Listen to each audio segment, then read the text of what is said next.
Bonjour, c'est Tintin. Je vais vous parler aujourd'hui de la Yamaha Hopper QT50, appelée aussi en France MBK CT50, qui s'appelle aussi la sauterelle. C'est l'histoire d'une sauterelle, un drôle de petit cyclomoteur construit par Yamaha à l'aube des années 80. À l'instar des key-cars japonaises, minuscules, capables de se garer à peu près n'importe où et de se faufiler dans les ruelles étroites de Tokyo, le Hopper est une nano-mob, une mob de poche, autant à l'aise dans les petites rues que sur les trottoirs japonais.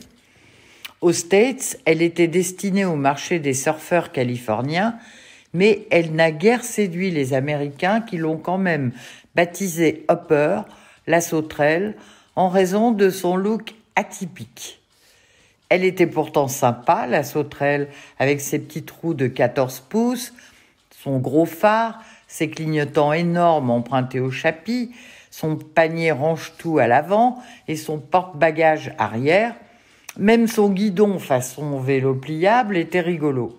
En plus, elle était déclinée en 4 couleurs, sympa, un beige, un noir, un jaune canari, un bleu ardent et un rouge pétant. Côté moteur, le Hopper adoptait un 50cc qui sera repris en 1980 par le Piwi, la moto pour enfants, qui dispose d'un graissage séparé et d'une transmission par cardan. En cadeau bonus, on le démarrait au kick et non aux pédales comme les autres mobs, ce qui était bien plus sympa. Avec son allure tout droit sortie d'un cartoon et ses solutions techniques, elle avait le charme des engins sans doute trop en avance sur leur temps.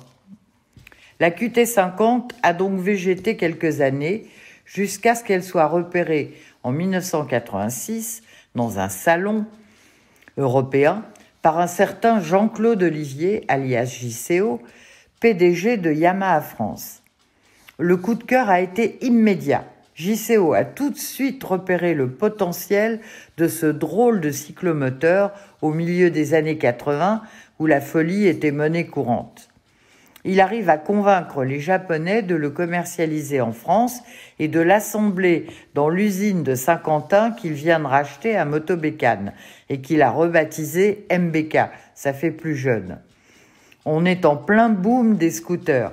JCO va faire un malheur à partir de 1989 sur le marché français avec le scooter Yamaha, lui aussi destiné au départ aux surfeurs, qu'il va rebaptiser MBK Biwiz et qui sera construit dans l'Aisne à Saint-Quentin et vendu à 1 million d'exemplaires.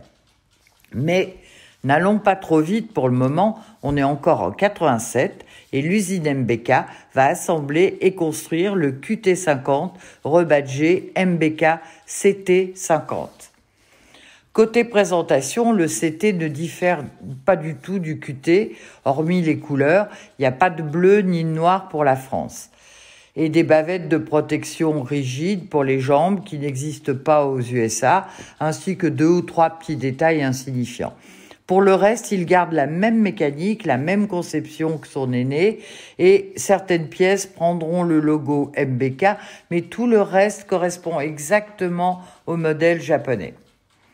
Malgré un lancement réussi et la force de vente du réseau Yamaha France, le MBK CT50 n'a jamais rencontré le succès dans les années 80.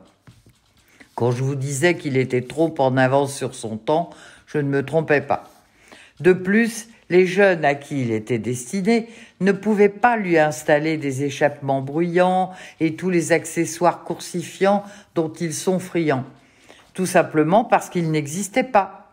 Et la clientèle des ados a continué d'acheter la fameuse Mob 51, la bleue, plus lourde, plus pataude, qui démarre aux pédales, mais plus facile à customiser.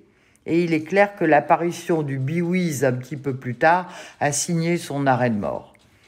Après 4 années à vivoter, le CT50 disparaît définitivement du catalogue MBK en 1991. On aurait pu ne plus jamais entendre parler de lui. Mais ce serait compter sans l'arrivée des Youngtimers qui vont lui redonner une seconde vie.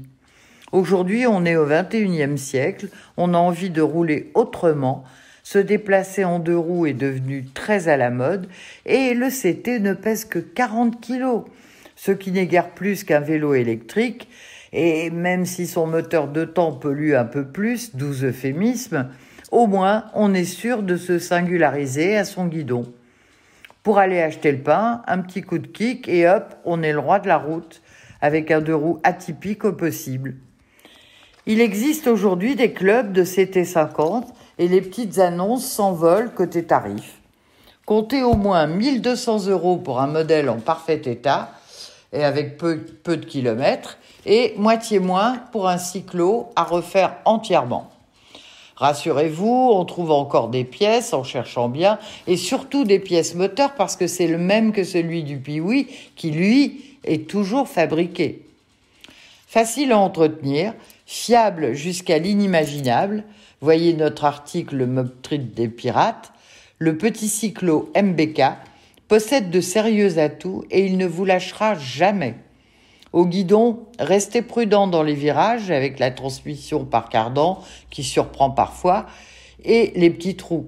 Mais dans l'ensemble, il constitue un excellent achat en rapport prix-agrément. Et puis, il est tellement mignon.